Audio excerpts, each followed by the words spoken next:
soir donc poursuivre et ouvrir ensemble la parole de Dieu, conclure sur ce merveilleux thème du royaume de Dieu. Vous dire premièrement que, en concluant cette semaine, bien sûr que nous n'avons pas tout dit, bien sûr que nous sommes loin d'avoir tout dit. Ce sujet est si vaste, comme nous l'avons dit et répété, cette expression vient et revient si souvent. Quand nous parlons du royaume de Dieu, nous parlons d'un tout. Quand nous parlons du royaume de Dieu, il n'y a aucune conception humaine qui pourrait entièrement définir ce royaume. Et quand nous parlons du royaume de Dieu, Jésus ne prend pas une image pour l'expliquer, mais plusieurs. Et quand je dis plusieurs, il y en a vraiment plusieurs. Nous avons vu donc lundi que ce royaume est une semence. Nous avons vu mardi la valeur de ce royaume. Mercredi, nous avons vu ce royaume qui est présent mais aussi à venir, et le côté eschatologique concernant ce royaume. Hier soir, avec le pasteur Samuel, on a vu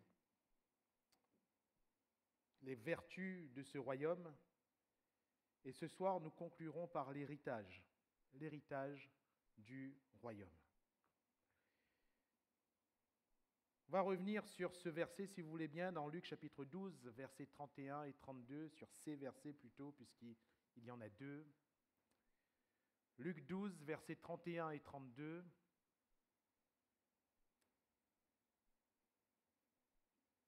Voilà ce qui nous est dit. Cherchez plutôt le royaume de Dieu et toutes ces choses vous seront données par-dessus. Et Jésus va rajouter, ne crains point, petit troupeau, car votre Père a trouvé bon de vous donner le royaume. Amen. Ne crains point, petit troupeau, car votre Père vous a trouvé bon de vous donner l'héritage, de vous donner. Ajoutez à cela Éphésiens chapitre 1er, versets 18 et 19, Éphésiens 1, 18 et 19, et qu'il illumine les yeux de votre cœur pour que vous sachiez quelle est l'espérance qui s'attache à son appel, quelle est la richesse de la gloire de son héritage qu'il réserve aux saints, et quelle est envers nous qui croyons l'infinie grandeur de sa puissance, se manifestant avec efficacité par la vertu de sa force. Amen. Alors, lorsqu'on juxtapose ces deux textes, on voit premièrement l'héritage en lui-même, deuxièmement, comment hériter de ce royaume, et troisièmement, la force ou la puissance de ce royaume dont on hérite.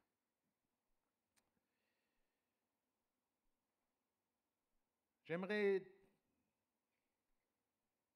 enfin, dans cette introduction, lire avec vous ce texte qui va nous servir d'appui dans notre méditation de ce soir. Luc chapitre 18, versets 18 à 25, et nous connaissons tous le récit de cette rencontre entre Jésus et un jeune homme. Luc 18, versets 18 à 25, un chef interrogea Jésus. Vous voyez, il n'est pas dit un jeune homme ici, c'est un jeune homme dans les textes synoptiques. On voit que c'est un jeune homme, mais ici on voit que c'est un chef, un jeune homme qui est chef, c'est intéressant. Interrogea Jésus et dit, bon maître, que dois-je faire pour hériter la vie éternelle ? Jésus lui répondit, pourquoi m'appelles-tu bon ? Il n'y a de bon que Dieu seul. Tu connais les commandements. Tu ne commettras point d'adultère, tu ne tueras point, tu ne déroberas point, tu ne diras point de faux témoignages, honore ton père et ta mère. J'ai, dit-il, observé toutes ces choses dès ma jeunesse. Jésus, ayant entendu cela, lui dit, il te manque encore une chose, vends tout ce que tu as, distribue-le aux pauvres, et tu auras un trésor dans les cieux. Puis viens et suis-moi. Lorsqu'il entendit ces paroles, il devint tout triste, car il était très riche. Jésus, voyant qu'il était devenu tout triste, dit qu'il est difficile à ceux qui ont des richesses d'entrer dans le royaume de Dieu, car il est plus facile à un chameau de passer par le trou d'une aiguille qu'à un riche d'entrer dans le royaume de Dieu. Amen.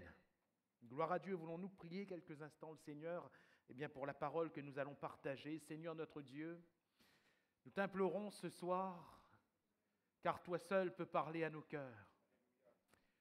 On peut se parler les uns aux autres. Un son peut sortir de notre bouche et aller dans les oreilles de quelqu'un d'autre. Un sens peut peut-être toucher la réflexion de quelqu'un. Mais toi seul parle au cœur. Toi seul parle au cœur, Seigneur. Ce soir, parle à notre cœur par ta divine présence. Parle à notre cœur par ton Esprit Saint. Et convainc-nous ce soir de toi, de tout ce que tu es, de ce royaume inébranlable, dans le nom de Jésus-Christ. Amen. Gloire à Dieu. Alors, l'héritage. La Bible, que ce soit dans l'Ancien Testament ou dans le Nouveau Testament, nous parle bien sûr d'héritage. Pour le peuple d'Israël, leur héritage concernait cette terre promise, cette fameuse terre promise. Et quand on regarde aux Écritures de plus près, on voit que le pays promis va être découpé par le Seigneur lui-même. C'est beau, hein? Dans notre histoire peut-être familiale ou autre, parfois on a vu que, normalement, légalement, on fait appel à un géomètre expert, hein, et il vient et il découpe l'héritage pour que chacun ait sa part de manière égale. Malheureusement, il y a eu des fois où ce sont les héritiers eux-mêmes qui ont découpé. Là, ce n'était pas toujours juste. Hein. Voilà. Ce n'était pas toujours juste. Mais c'est Dieu qui a découpé l'héritage pour le peuple d'Israël, en disant que Ruben aura de telle limite à telle limite, etc., etc. Siméon, Lévi, Juda, Issachar, Zabulon, etc., etc. Dieu découpe l'héritage. Et dans le Nouveau Testament, nous voyons que le Seigneur, il nous donne également notre héritage, un héritage qu'il a préparé lui-même, on peut le dire qu'il a découpé lui-même, mais pas morcelé dans le sens humain du terme. Mais Jésus a dit, je vais vous préparer une place. Je vais vous préparer une place. Est-ce qu'on a en image une chaise ? Est-ce qu'on a en image une pièce ? Est-ce qu'on a en image une chose ou une autre ? Je ne sais pas.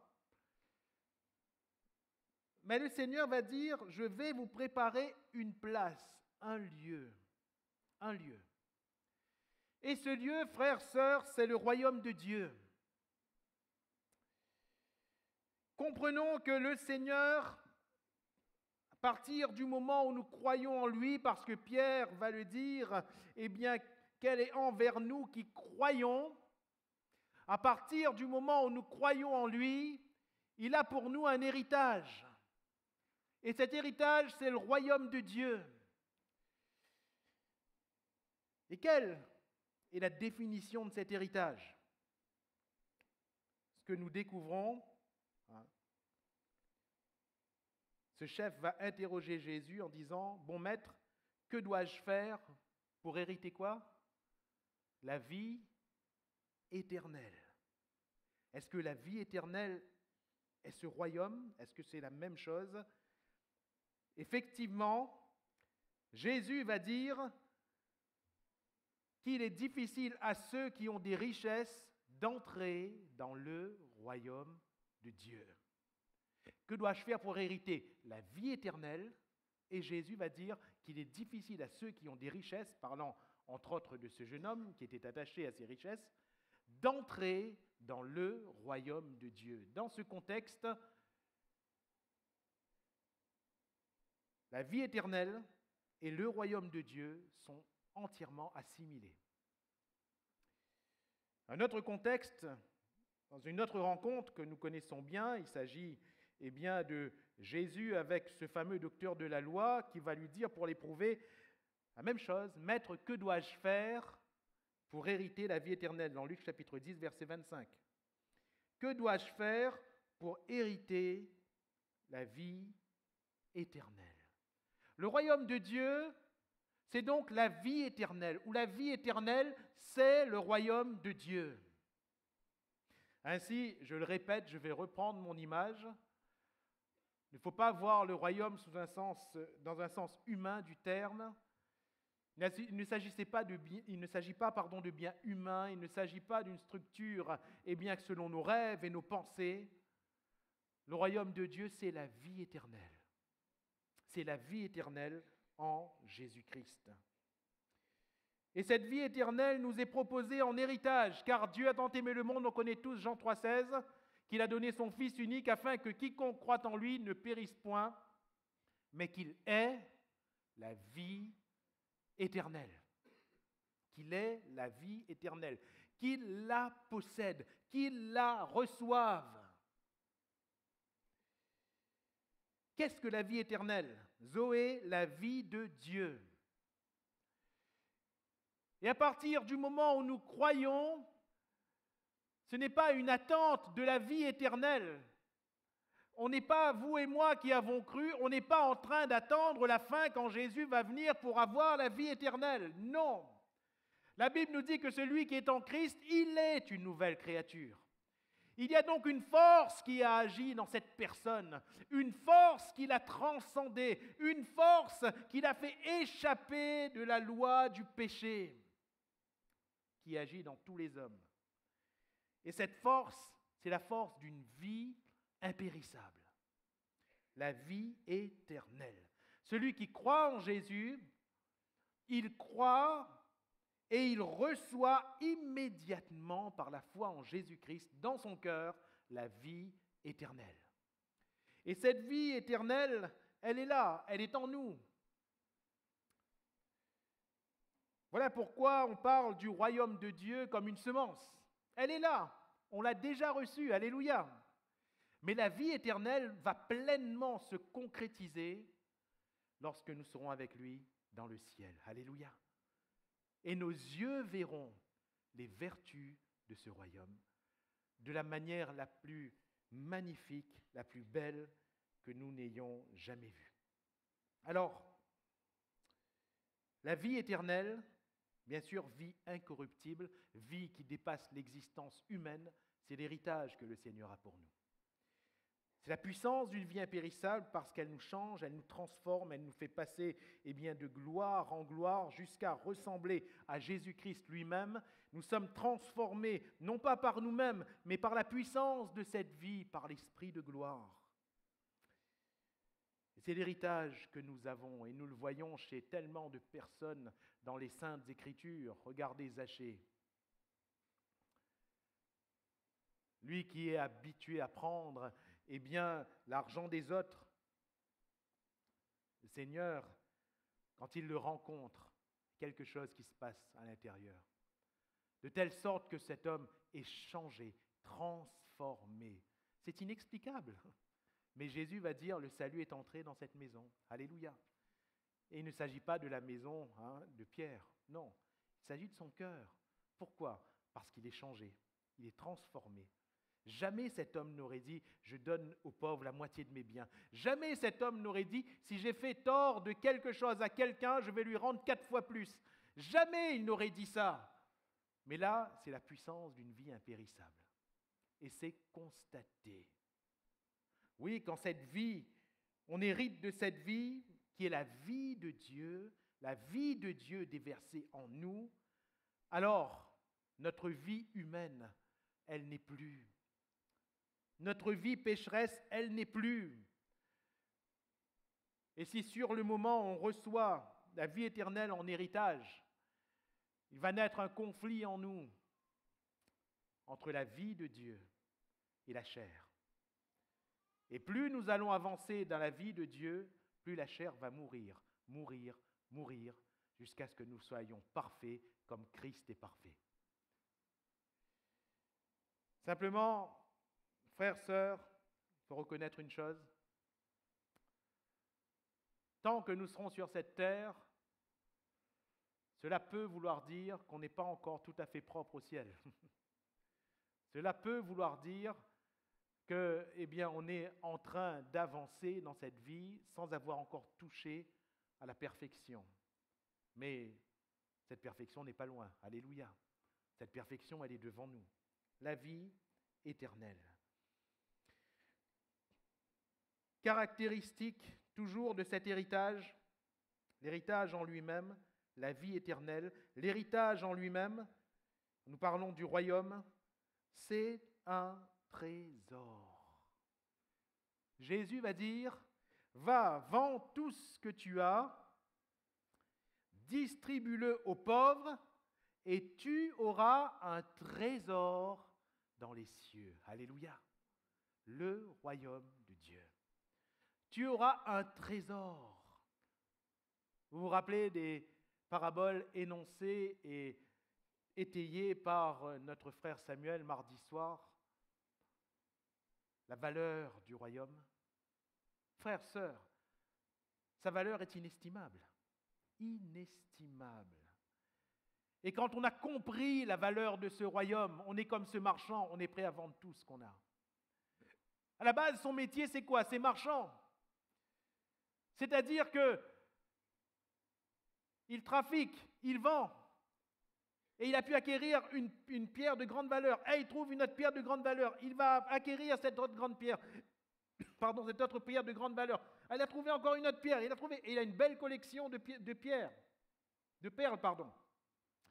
C'est un marchand. Mais quand il a trouvé cette perle-là,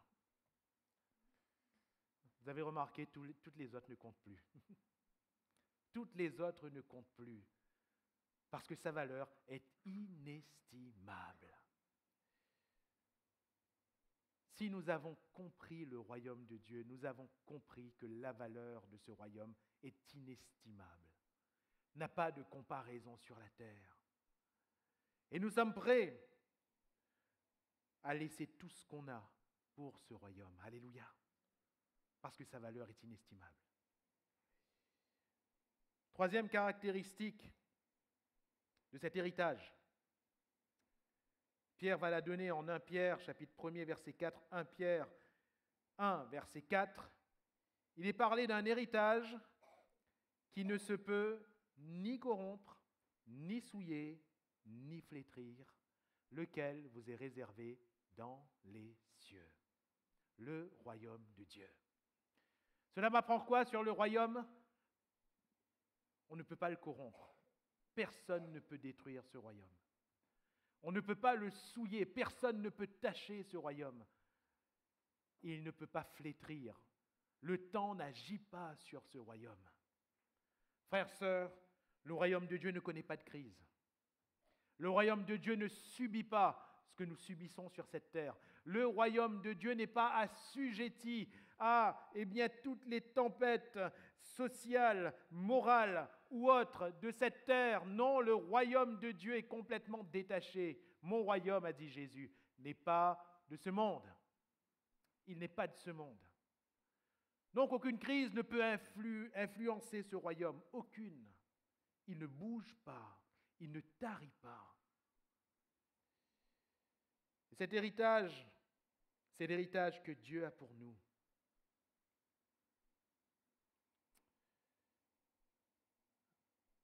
Question est celle-ci, bien sûr, et ce va être la question, que ce soit de ce chef, ce jeune homme riche, dans cette première rencontre, ce premier récit de rencontre en tout cas, ou dans la bouche de ce docteur de la loi, dans ce deuxième récit qu'on a évoqué tout à l'heure.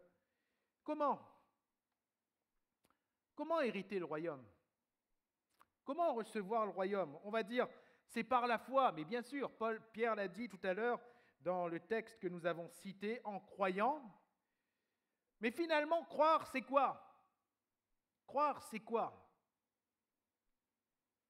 Si vous arrêtez quelqu'un dans la rue et que vous lui dites « Ah, mamie croit en Dieu », il y a 9 chances sur 10, même 9,5 chances sur 10 qu'il nous réponde « Ah, moi aussi, m'y crois en Dieu ». Et croire, bibliquement, c'est quoi? Parce que si on va là-dessus, si on regarde à tous ceux qui disent « moi je crois en Dieu », pour les appeler chrétiens, alors croyez-moi, on est beaucoup plus de chrétiens que ce qu'on pense. Il y a même une très forte majorité d'hommes et de femmes, d'êtres humains qui iront au ciel. Qu'est-ce que croire? Eh bien, la Bible va définir cette foi qui nous fait hériter le royaume. Dans Matthieu chapitre 11, verset 12. Matthieu 11, 12. Voilà ce que Jésus va déclarer. Depuis le temps de Jean-Baptiste jusqu'à présent, le royaume des cieux est forcé et ce sont les violents qui s'en emparent. Ce sont les violents. Frères, sœurs, Jésus nous apprend qu'il faut être violent. Pas qu'il faut pratiquer, c'est pas ça. C'est pas ça. Les violents, c'est-à-dire ceux qui se font violence. Autrement dit, ceux qui en veulent. Alléluia. Ceux qui en veulent.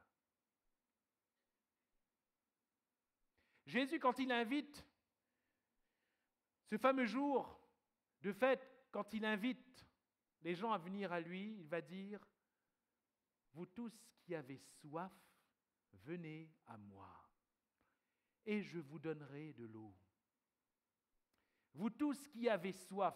Il ne dit pas « Vous tous, venez à moi », il dit « Vous tous qui avez soif ». Parce que vous avez remarqué, personne ne va boire de l'eau s'il n'a pas soif, pas vrai? Jamais on va boire de l'eau pour se faire plaisir. Jamais. En ce moment, par exemple, il y a la Coupe du Monde. Les frères, peut-être certaines sœurs regardent aussi. Mais jamais on se dit, tiens, on va aller regarder la Coupe du Monde avec un verre d'eau. En général, il y a autre chose. Pourquoi? Parce que l'eau est vraiment par nécessité. Si on a soif. Si on a soif. Avons-nous soif de ce royaume? Voulons-nous de ce royaume? Et si nous voulons de ce royaume, la véritable question déterminante, c'est jusqu'à quel point le voulons-nous? Jusqu'à quel point? Parce que parfois on veut, mais bon, s'il n'y a pas, c'est pas grave. Mais parfois on veut tellement que comme ce marchand, on va vendre tout ce qu'on a.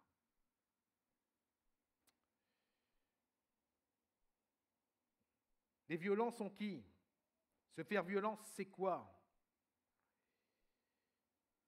Eh bien, la Bible nous montre que ceux qui héritent du royaume de Dieu sont premièrement les repentants. Marc 1,15, Jésus va dire « Le temps est accompli, le royaume de Dieu est proche. » Par rapport à ce royaume qui est proche, que va-t-il dire? La deuxième partie, croyez, on vient de le dire, c'est la foi qui est définie par tout ce qu'on est en train de voir. Repentez-vous. Vous voulez avoir ce royaume? Repentez-vous. Vous voulez entrer dans ce royaume? Repentez-vous. Vivre une vie de repentance. Il ne s'agit pas seulement, voyez-vous, de la repentance initiale. Elle est importante, oui. Mais on aurait tort de penser qu'après s'être repenti une fois, on n'a plus jamais besoin de repentance. C'est une erreur. Si après m'être repenti au départ, lorsque j'ai cru dans le Seigneur Jésus, je me dis en moi-même, c'est bon, je n'aurai plus besoin de me repentir, cela signifie que je ne ferai plus jamais d'erreur. Cela signifie que je ne pécherai plus jamais. Cela signifie que je serai toujours dans le bon, dans le vrai, et que j'aurai toujours raison. Et vous et moi, nous savons tous que c'est faux. C'est faux de croire cela, c'est faux de penser ainsi. Jean-Baptiste précède Christ avec le même message, repentez-vous, repentez-vous. Et la repentance du cœur, Jean-Baptiste va l'enseigner. La repentance du cœur n'est pas seulement des remords, des regrets ou des larmes qu'on verserait. Oui, si on est brisé, on pleure. Mais la véritable repentance, Jean-Baptiste, il va le dire aux religieux qui venaient, aux publicains qui venaient, aux soldats qui venaient. Il va leur dire, mais qui vous a appris à fuir la colère à venir? Produisez donc du fruit digne de la repentance. Ne vous contentez pas de dire. Ce soir, ne nous contentons pas de dire, Seigneur, je me repens. Ne nous contentons pas de dire, Seigneur, je te demande pardon. Ne nous contentons pas de dire, ah, je suis misérable. Non, il y a des œuvres qui accompagnent ces paroles. Il y a des œuvres qui accompagnent un cœur repentant. Et ces œuvres sont les fruits de notre repentance. Alléluia. Quel est le fruit de notre repentance? Je reviens à Zachée. Je donne la moitié de mes biens aux pauvres. Et si j'ai fait tordre quelque chose à quelqu'un, je lui rends le quadruple. Il y a une œuvre. Il y a une œuvre. Et c'est après cela que Jésus dit, celui-ci est vraiment un fils d'Abraham. Alléluia. Et cela rejoint intrinsèquement la parole de Jean-Baptiste. Il va dire, ne vous contentez pas de dire que vous avez Abraham pour père, va-t-il dire à ces religieux. Car je vous dis que de ces pierres-ci, le Seigneur peut susciter une postérité à Abraham. Produisez du fruit digne de la repentance. Car la cognée est mise à la racine des arbres. Tout arbre qui ne porte pas de bons fruits sera coupé et jeté au feu. La repentance. Vivons-nous une vie de repentance? La vie de repentance est une vie d'humilité. La vie de repentance est une vie qui sans cesse se remet en cause devant Dieu. La vie de repentance est une vie qui voit toujours l'autre au-dessus de soi-même. La vie de repentance est une vie qui s'abaisse, parce qu'on sait tous que celui qui s'abaisse, Dieu va l'élever. Alléluia.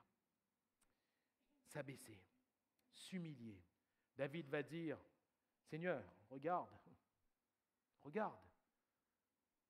sonde-moi, connais-moi, vois si je suis sur une mauvaise voie et remets-moi sur la voie de l'éternité. Alléluia. David n'est pas devant Dieu en disant, Seigneur, merci parce que j'ai tout le temps raison. Seigneur, merci parce que je suis le roi que tu as choisi. Je suis loin de l'Éternel. Seigneur, merci parce que tu m'aimes tellement, tu m'as tellement élevé que tu m'as promis que tous mes descendants, je ne manquerai pas de descendants sur le trône. Ah, il faut le gars les bons pour le Seigneur dire, il en a fait comme ça. Ça n'a pas été ce qu'il a dit. Seigneur, sonde-moi, connais-moi, vois si je suis sur une mauvaise voie. Cela implique que David concevait en lui-même que même si lui, de sa propre conception, il ne voyait pas le mal dans ce qu'il faisait, il pouvait quand même être sur une mauvaise voie. De telle sorte que le mauvais n'émanera pas toujours de notre conception. Je le répète, ce qui est mauvais n'émanera pas toujours de notre conception. Voilà pourquoi nous devons toujours nous baser sur la parole de Dieu. Sonde-moi, connais-moi, vois si je suis sur une mauvaise voie et remets-moi sur la voie de l'éternité. Repentez-vous, croyez à la bonne nouvelle. Alléluia. Enfin, notre tort, toujours concernant cette repentance, notre grand tort est de croire qu'après des années de conversion, qu'après peut-être des œuvres dignes, peut-être qu'on a fait de bonnes choses, qu'après une certaine reconnaissance, que tout d'un coup, tout ce qu'on fait est bon. Vous vous rappelez l'apôtre Pierre? À un moment donné, Paul va dire « il était répréhensible ».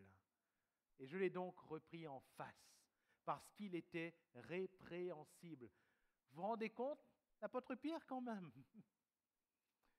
Celui à qui Jésus va dire « je te remets les clés du royaume ». Ce que tu liras sur la terre sera lié dans le ciel. Ce que tu délieras sur la terre sera délié dans le ciel. On est d'accord que Pierre n'est pas n'importe qui. Mais même longtemps après sa conversion, longtemps après son baptême dans l'Esprit, longtemps après le début de son ministère et sa prédication, quel message que celui de l'apôtre Pierre. Longtemps après les nombreux miracles, signes et prodiges qu'il a accomplis, et vous vous rendez compte des miracles, des signes et des prodiges qu'il faisait, c'est impressionnant. N'oubliez pas que Pierre, quand même, il a ressuscité une dame qui était morte, du nom de Tabitha. Quelles œuvres impressionnantes! Même après des années et des années, Paul va dire, il était répréhensible. Ce Pierre, cet apôtre Pierre, avait besoin de se repentir. Alléluia! Peut-être que ce soir, toi, tu as besoin de te repentir.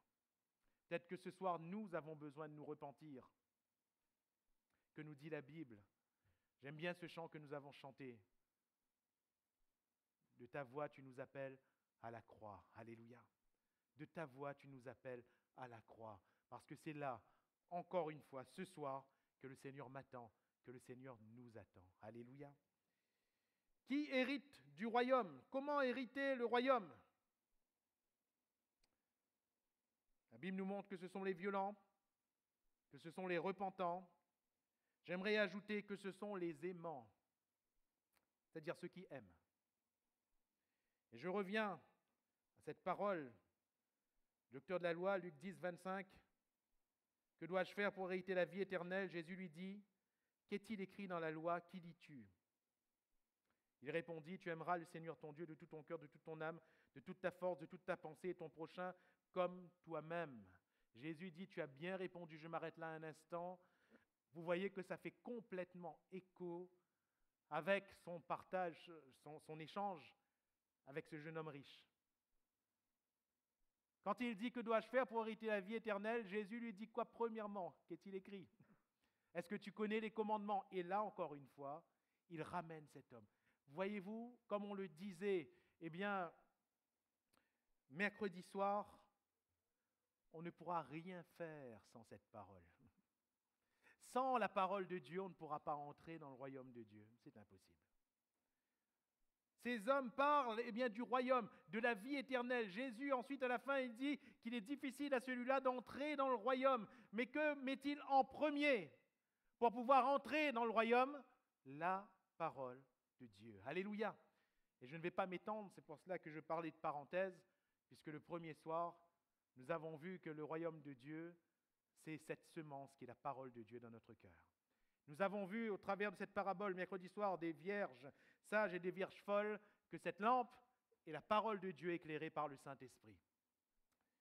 Et Jésus ramène encore la parole. Et on poursuit la lecture. Donc cet homme va dire, tu aimeras le Seigneur ton Dieu. Il va citer le commandement principal qui résume toute la loi. Tu aimeras. Tu aimeras.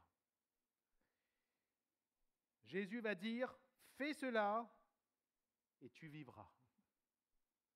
Fais cela et tu vivras. C'est-à-dire, aime et tu auras la vie éternelle. Ce tu vivras est la réponse à sa question, que dois-je faire pour hériter la vie éternelle? Fais cela et tu vivras éternellement. Fais cela et tu hériteras la vie éternelle. La vie éternelle est pour ceux qui aiment Dieu et qui aiment leur prochain. Alléluia. On ne pourra pas faire sans. C'est impossible. Car c'est le commandement le plus important. C'est le commandement qui résume toute la loi. Tu aimeras le Seigneur ton Dieu et tu aimeras ton prochain comme toi-même. Vous vous rappelez de cette parabole des boucs et des brebis dont nous parlions mercredi soir? Les brebis représentaient ceux qui étaient sauvés, les boucs ceux qui étaient perdus. Et Jésus ne va prendre qu'une base pour son jugement dans cette parabole.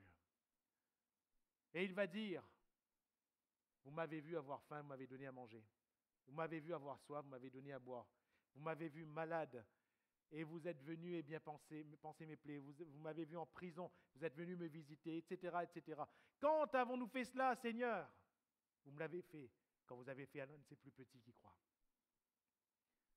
Et si on veut résumer ce qu'ils ont fait, Jésus est en train de dire, vous m'avez aimé. Alléluia. Quand avons-nous aimé, Seigneur? Quand vous avez aimé l'un de ces plus petits qui croient. Et les autres pour les boucs, vous ne m'avez pas aimé. Seigneur Jésus, nous y aimons nous. Nous y aimons, il n'y a pas longtemps encore, quelqu'un me disait, nous y aimons le Seigneur, nous. Nous y aimons, Seigneur Jésus. Jésus a dit, retirez-vous de moi. Retirez-vous de moi. Alors, pourquoi n'ont-ils pas aimé le Seigneur? Quelle a été la base du jugement de Jésus? Toutes les fois que vous n'avez pas fait cela à ces plus petits qui croient, c'est à moi. C'est à moi que vous n'avez pas fait. Aimer son prochain. Ceux qui héritent du royaume de Dieu.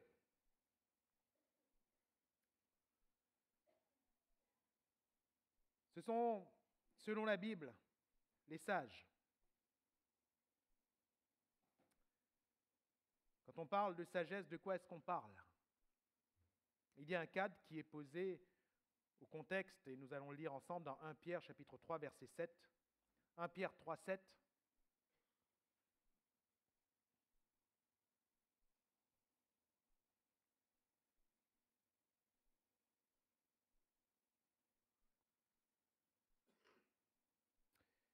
Marie, montrez à votre tour de la sagesse dans vos rapports avec vos femmes, comme avec un sexe plus faible. Honorez-les, regardez bien, comme devant aussi hériter avec vous de la grâce de la vie.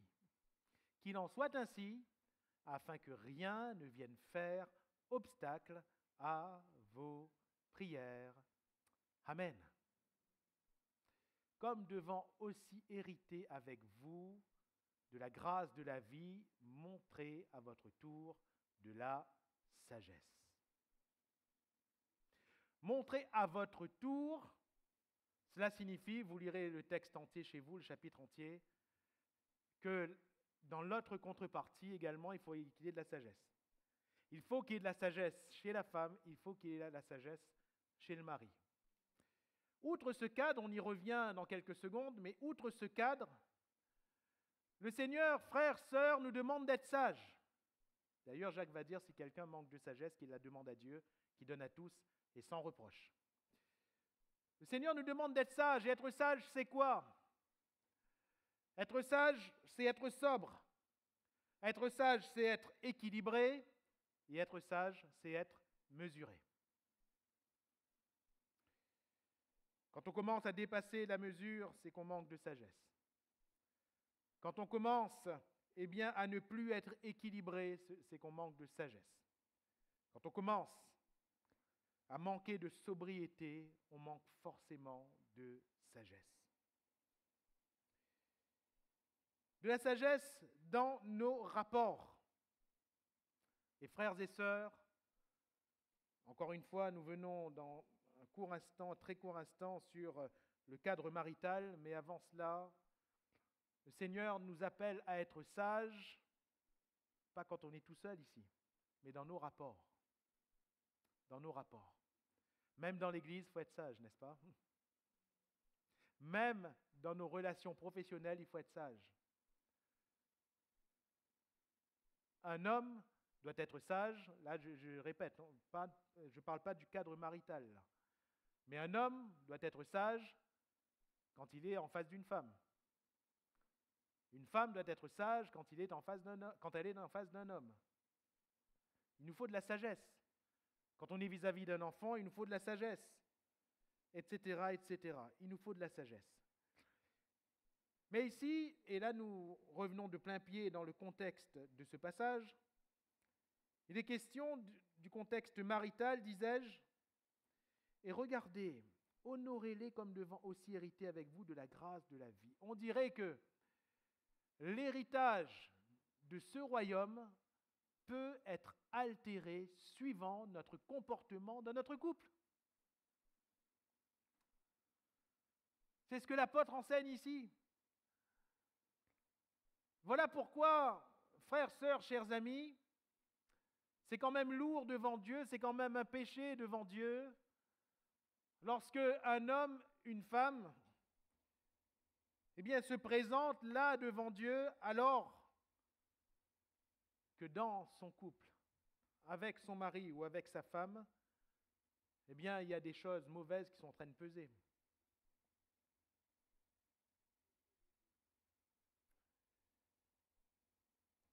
Lorsque les disputes sont incessantes, lorsque l'un et l'autre commencent à ne plus parler, à ne plus discuter, sont en froid, la Bible nous dit que la femme ici est un sexe plus faible, un vase fragile, et nous devons les honorer, c'est-à-dire y faire attention, comme devant hériter avec vous de la grâce de la vie. On a tendance à dire, et c'est vrai, que le salut est personnel. C'est l'un des rares contextes où nous voyons que le salut, c'est le mien et celui de ma femme. C'est notre salut à tous les deux. Parce qu'elle doit, mon épouse, doit hériter avec moi de la grâce de la vie. Si vous préférez, du royaume de Dieu. Mon comportement, donc, vis-à-vis d'elle, va être déterminant quant à mon héritage. Parfois, on est bien avec tout le monde. Parfois, on est bien avec tous les chrétiens. Mais laisse-moi te dire, mon frère, ma sœur, si avec ton mari ou ton épouse, tu n'es pas bien, alors ça pèse devant le Seigneur. Ça pèse. Ça pèse. Je me souviens du frère David Mohan, qui est passé récemment chez nous, et il me disait que pour lui, alors écoutez bien, pour lui, un simple climat de dispute conjugale est un péché lourd devant Dieu. Ça va loin, hein? Ça, c'est sa conception, hein? Je vous la livre telle quelle. Une simple dispute conjugale peut constituer un péché lourd devant Dieu. Alors on est d'accord, c'est compliqué d'être un couple sans dispute. Vous allez dire, bon, ça peut arriver, c'est même normal que ça arrive. Mais vivre dans la mésentente, dans la discorde, de la dispute, ça, c'est compliqué. Ça, c'est difficile. Montrer de la sagesse, c'est donc quoi? Montrer de la sagesse, c'est éviter justement de se disputer. Montrer de la sagesse, c'est justement éviter d'aller systématiquement à des conflits. Montrer de la sagesse, c'est que lorsqu'il y a eu conflit, de chercher tout de suite à réparer, de chercher tout de suite à se réconcilier, de chercher tout de suite à retourner vite ensemble, comme va nous dire l'apôtre un peu plus tard, de peur que le diable ne nous tente. Marie, montrez à votre tour de la sagesse. Alors, à la base, quand j'ai préparé ce que j'allais dire ce soir, j'avais vu plusieurs versets, et sur beaucoup, je me suis dit, par faute de temps, on fera l'impasse. À la base, ce verset-là donc, ne devait pas figurer, mais je ne sais pas, c'était sur mon cœur, alors j'ai dit, je vais quand même le dire, ça peut rendre service à quelqu'un ce soir, hein, voilà.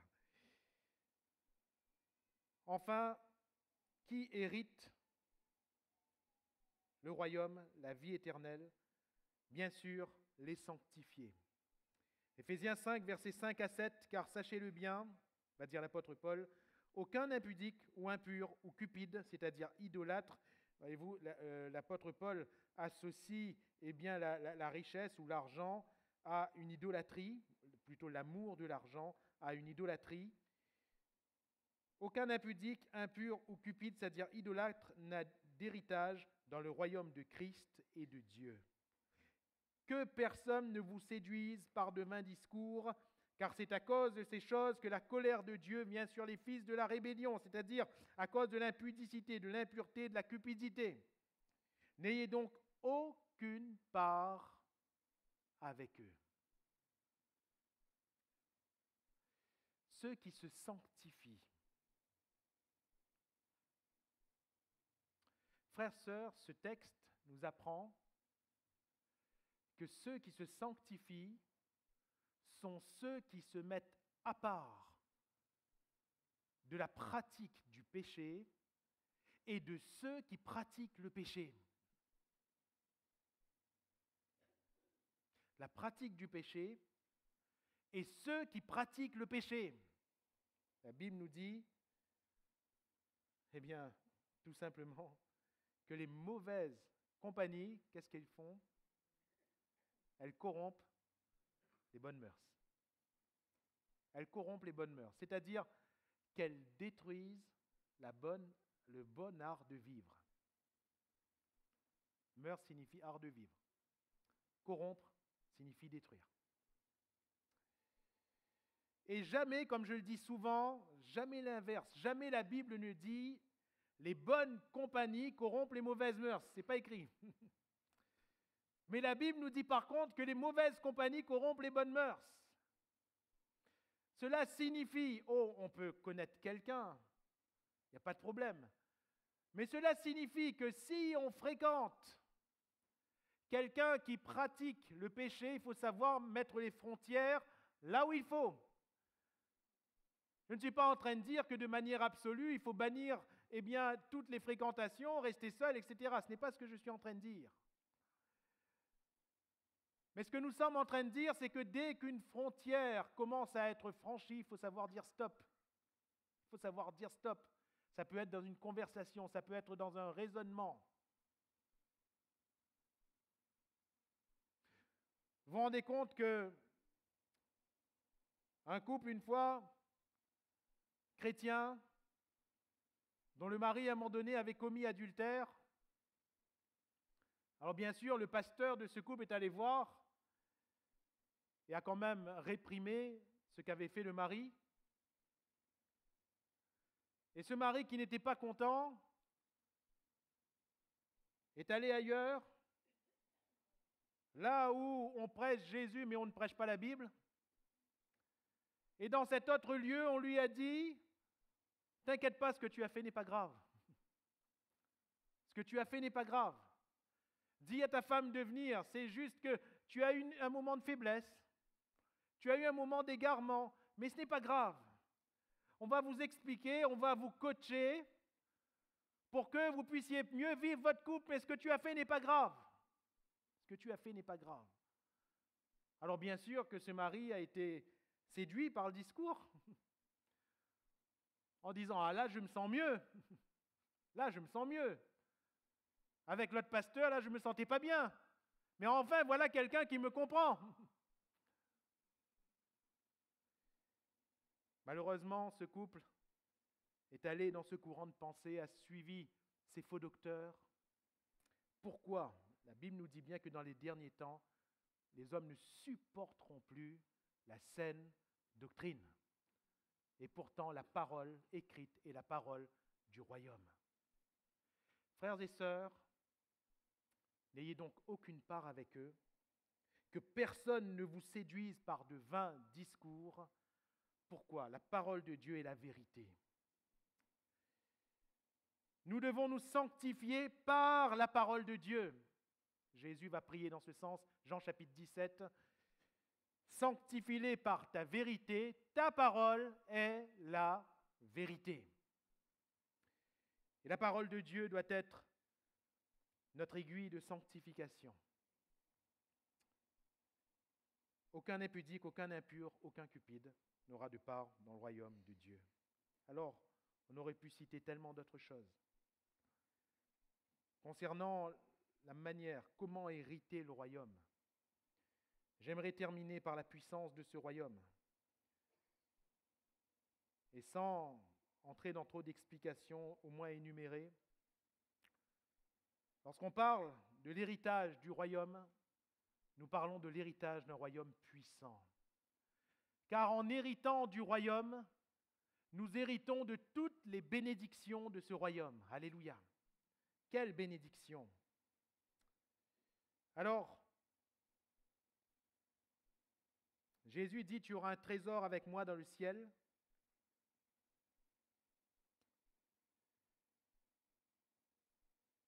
Les bénédictions concernent tous nos besoins. Matthieu 6, 33, je répète ce que j'ai déjà cité. Cherchez premièrement le royaume et la justice de Dieu, va dire Jésus. Et toutes ces choses, ce dont on a besoin dans le contexte de Matthieu 6, toutes ces choses vous seront données par-dessus. Alléluia. Jésus, dans ce contexte, il parle de la nourriture. Il parle du vêtement. Il parle de ce qu'on a besoin de manière vitale. Frères et sœurs, toutes ces choses sont dans le royaume de Dieu pour nous. Alléluia. Celui qui reçoit le royaume de Dieu, il reçoit toutes ces choses par-dessus. Le Seigneur ne nous oublie pas. Alléluia.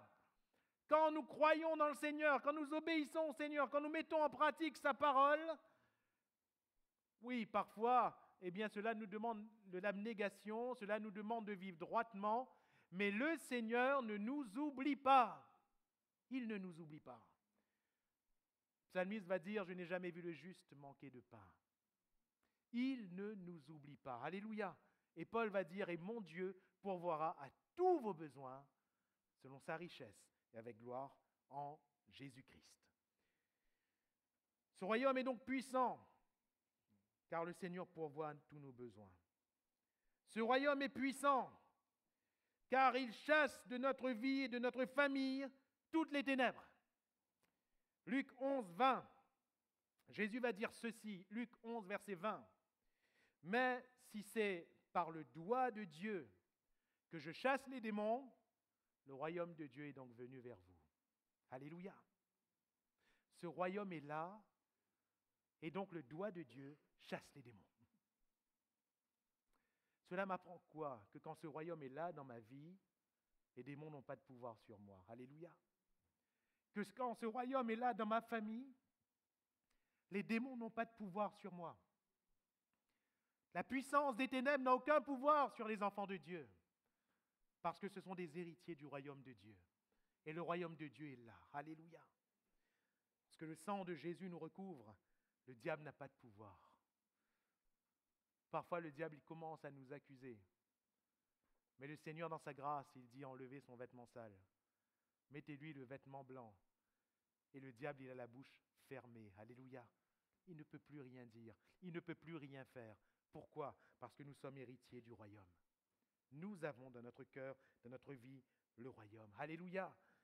Ne craignons pas les démons. Ne craignons pas ces choses ténébreuses. Ne craignons pas les gris-gris, toutes ces choses qui sont faites contre nous dans les ténèbres. Dieu est plus grand. Et que va-t-il dire par la bouche même de Balaam concernant le peuple d'Israël? Les enchantements, ces choses-là, ne peut rien, la divination ne peut rien contre Israël, contre Jacob. Rien. Nous sommes dans le royaume de Dieu. Et enfin,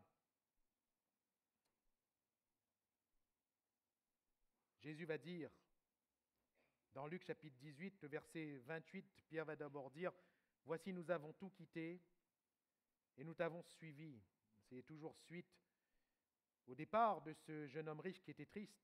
« Nous avons tout quitté et nous t'avons suivi. » Jésus leur dit, « Je vous le dis en vérité, il n'est personne qui, ayant quitté, à cause du royaume de Dieu, sa maison, sa femme, ses frères, ses parents, ses enfants, ne reçoivent beaucoup plus, regardez bien ce qui est dit, dans ce siècle-ci et dans le siècle à venir, la vie éternelle. » Alléluia. Frères, sœurs, en recevant ce royaume puissant, nous avons tout reçu. Tout. Tout. Voilà pourquoi ce marchand, il n'a pas peur de vendre toutes ses perles. Il n'a aucun regret quand il regarde aux autres perles pour aller les vendre. Il ne dit pas, t'es quand même, celle-là avait de la valeur, mise à vendre. Non, il n'a aucun regret parce qu'il a saisi la valeur de ce qu'il allait acquérir. Il savait que la valeur était loin, loin, loin au-dessus. Alors il n'a pas peur de laisser. Frères, sœurs, si nous n'avons pas compris que le royaume de Dieu a beaucoup plus de valeur que tout ce que nous pouvons avoir sur cette terre, que ce soit matériel, que ce soit humain ou autre, nous ne pourrons pas entrer dans ce royaume. Mais si à cause du royaume de Dieu, Nous avons dû laisser notre maison. Nous avons dû laisser nos terrains. Ce terme est repris, terrain, les terres, dans notre passage synoptique. Si parfois on a dû laisser ses parents, c'est dur, c'est terrible, mais parfois on a dû le faire. Si parfois on a dû laisser ses frères et sœurs de sang, c'est terrible, c'est dur, mais parfois on a dû le faire. Si parfois on a dû, et pardonnez-moi, je mesure bien l'expression dans ce que je vais dire, si parfois on a dû laisser sa femme, son mari, ça ne veut pas dire forcément quitter, là je ne parle pas de divorce, mais ça veut dire que vis-à-vis de notre mari, de notre femme, il y a eu un problème parfois qui n'a pas trouvé de solution. Et à cause du royaume de Dieu, parce qu'on devait s'occuper du royaume de Dieu, on a dû laisser. Parfois, il y a de grandes souffrances, de grandes difficultés, mais le Seigneur, il voit et il connaît. Alléluia. Il voit et il connaît. Et il sait nous donner plus. Pas seulement quand on ira au ciel. Regardez ce qui est dit dans ce siècle-ci. Alléluia. Sur la terre même, ce royaume nous récompense. Ce royaume est puissant. Alléluia. Sur la terre même, ce royaume peut combler un vide. Sur la terre même, ce royaume peut multiplier à l'infini les richesses que nous pensons avoir perdues. Sur la terre même, le Seigneur peut nous donner beaucoup plus que ce que nous imaginons, que ce que nous demandons ou que ce que nous pensons. Alléluia. Sur la terre même. Et dans le siècle à venir, n'en parlons pas. Dans le siècle à venir, la vie éternelle et tout ce qui a trait à la vie éternelle. Alléluia. Alors, ce royaume ce soir nous attend. Ce royaume ce soir nous attend. Votre Père a trouvé bon de vous donner le royaume. C'est un legs. C'est un héritage. Votre Père vous a donné le royaume. Alléluia. Quand nos parents nous donnent quelque chose, c'est un héritage. Votre Père vous a donné le royaume. C'est un héritage pour vous et pour moi que nous devons saisir. Et ce soir, frères, sœurs, chers amis, veux-tu de cet héritage? Le veux-tu vraiment? Jusqu'à quel point veux-tu de cet héritage?